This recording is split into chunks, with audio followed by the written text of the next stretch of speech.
Structure of all types of sentences. काल जे आपण वाक्य बघितले, वाक्याचे 4 प्रकार बघितले. या वाक्याचे 4 प्रकार बघण्यासाठी म्हणजे वाक्य कसं आहे बघण्यासाठी आपल्याला काय करावं लागतं, त्याचं स्ट्रक्चर बघावं लागतं. काय करावं लागतं? स्ट्रक्चर म्हणजे रचना. वाक्य स्ट्रक्चर म्हणजे काय मराठीत अर्थ त्याचा रचना. वाक्याची रचना कशी आहे बघा. सगळ्यात पहिले आपण वाक्य बघितलं होतं ॲसर्टिव्ह सेंटेन्स. कोणतं? त्याला आपण विधानार्थी वाक्य म्हणतो. कोणतं वाक्य म्हणतो? विधानार्थी वाक्य. मग या विधानार्थी वाक्याचे 2 प्रकार आहेत. एक आहे अफर्मेटिव्ह आणि दुसरा आहे नेगेटिव्ह. कोणतं आहे? Affirmative, negative. बघा आता अफर्मेटिव्हची रचना कशी असते तर काय असतं? सब्जेक्ट, वर्ब आणि ऑब्जेक्ट. काय असतं त्या वाक्यामध्ये? सब्जेक्ट असतं, वर्ब असतं आणि ऑब्जेक्ट असतं. आता मी तुम्हाला त्याचं उदाहरण सांगते. बघा पहिले आहे आय गो टू स्कूल. हे झालं त्याची रचना. बघा त्याच्यामध्ये सब्जेक्ट आय, नंतर वर्ब कोणता आहे? गो, आणि टू स्कूल काय आहे? ऑब्जेक्ट. आलं का लक्षात? आणि काही रचना आय गो टू स्कूल ही झाली ॲसर्टिव्ह सेंटेन्स मधलं होकारार्थी वाक्य याची रचना.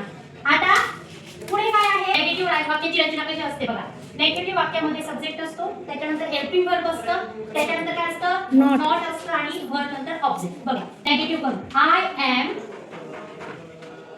Not going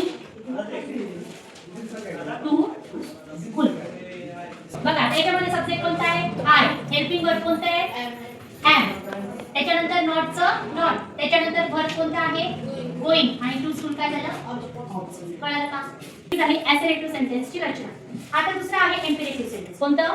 imperative sentence. ज्याला आपण आज्ञार्थी वाक्य. काल मी तुम्हाला उदाहरण दिले होते की आपण एखाद्याला आज्ञा देतो, एखाद्याला सूचना देतो, एखाद्याला रिक्वेस्ट करतो, तर हे सगळं कशामध्ये येतं? इम्पेरेटिव्ह सेंटेन्स मध्ये येतं. मग इम्पेरेटिव्ह सेंटेन्सची रचना काय? तर खूप सोपी रचना आहे. सगळ्यात पहिले काय येतं? वर्ब. म्हणजे इम्पेरेटिव्ह सूचनाची सुरुवात कशाने होते? वर्ब ने होते, आणि त्याच्यात काय असतं? ऑब्जेक्ट. दोनच असतं. मग त्याचं उदाहरण बघा. उदाहरण आहे कम हिअर. असं जर वाक्य आलं तर समजायचं हे कोणतं वाक्य आहे? इम्पेरेटिव्ह सेंटेन्स आहे. नेगेटिव्हची रचना कशी असते तर बघा याचंच करूया आपण. Don't come here.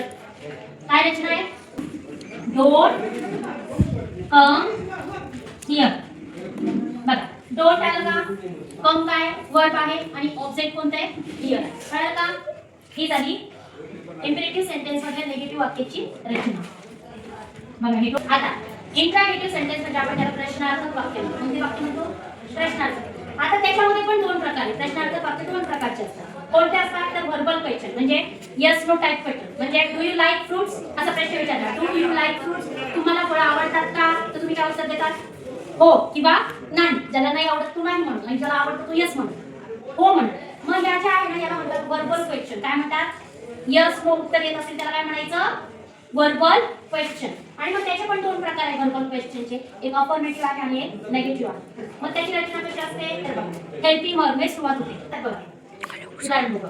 Have you done. Object सांगायचे युअर होमवर्क. तुम्ही तुमचा होमवर्क पूर्ण केला आहे का? असं जर प्रश्न आहे, आणि शेवटी काय आहे? प्रश्नार्थक चिन्ह. इथे प्रश्नार्थक चिन्ह राहिलं का लिहायचं.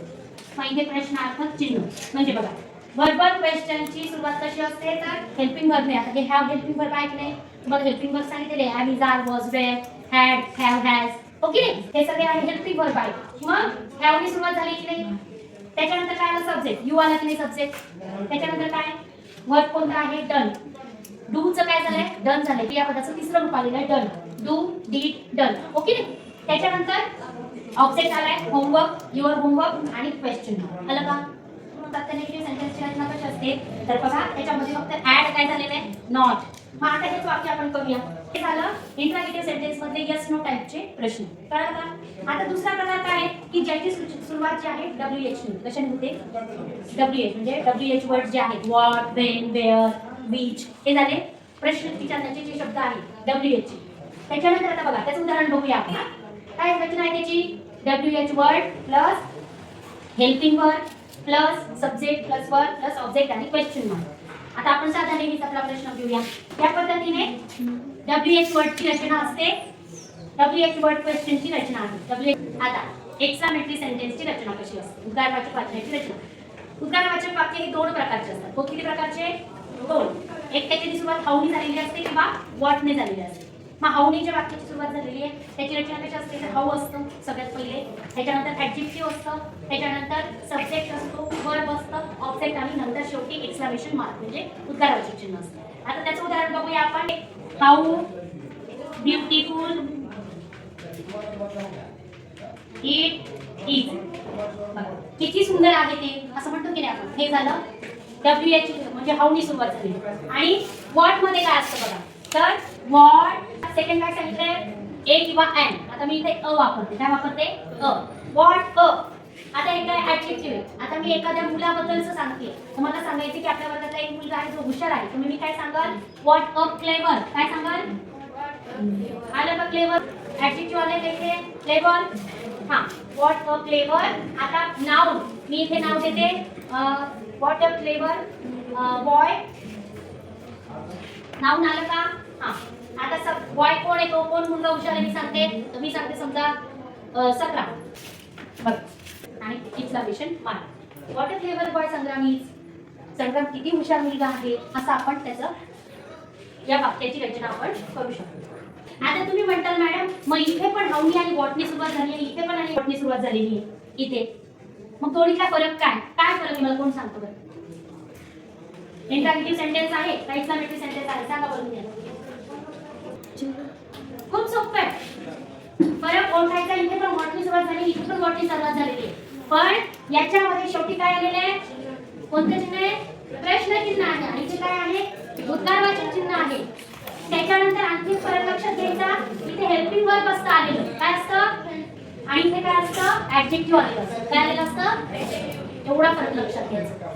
एक्सक्लेमेटरी सेंटेन्स जेव्हा व्हॉटने असतात आणि इंट्रॅगेटिव्ह सेंटेन्स पण जेव्हा व्हॉटने असतात त्यावेळेला फरक काय ओळखण्यासाठी क्लू आहे की इंट्रॅगेटिव्ह सेंटेन्स मध्ये काय असतं प्रश्नचिन्ह असतं आणि एक्सक्लेमेटरी मध्ये उद्गारवाचक चिन्ह असतं. त्याच्यानंतर एक्सक्लेमेटरी मध्ये व्हॉटच्या नंतर ऍडजेक्टिव्ह असतो आणि इंट्रॅगेटिव्ह मध्ये व्हॉटच्या नंतर हेल्पिंग वर्ब असतो. एवढा फरक लक्षात आला की तुम्हाला दोन्ही प्रकारामधला फरक लक्षात येईल. कळलं का. तर या पद्धतीने वाक्यांची रचना असते.